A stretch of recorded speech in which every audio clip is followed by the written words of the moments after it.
खिलाड़ियों पर भी एकदम तलवार लटकती रहती है। हर बार हीरो बनने की जरूरत थोड़ी ना, विकेट ले लिया था मत बनते hero. A few moments later. ये है बाबर आजम। बाबर आजम एक उनके बॉलर थे, लगातार पैड पे खतरनाक गेंदबाजी। यार एक चौके से पाकिस्तान जीत जाएगा क्या? इंडिया इतना कमजोर। अभी एक छक्का खा गए, तो फिर क्या एक हो चौका गया? खा गए, ऐसे तो जीतेगा। 11 रन उनको बनाने थे, वो उन्होंने बनाकर खत्म कर दिया। और यहाँ पर एनर्जी आपको इसीलिए इतनी लो लग रही है क्योंकि शायद ये एक्सपेक्ट नहीं किया गया था, क्योंकि जब इंडिया पाकिस्तान हुआ उसके बाद हमने उम्मीद की थी कि टीम इंडिया को इतना जो टाइम मिला है, 1 हफ्ते का, 7 दिनों का, उसमें वो बाउंस बैक करेंगे, अपनी स्ट्रैटेजीज को वर्कआउट करेंगे।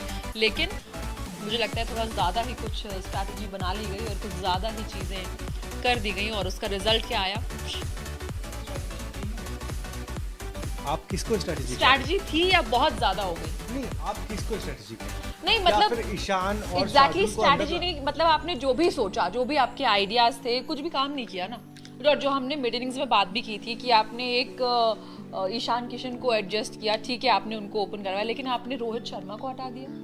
देखिए आपको ये समझना पड़ेगा और उस टाइम पे मैंने यही बोला था कि अगर आपको रोहित शर्मा को हटाना था, रोहित शर्मा को नीचे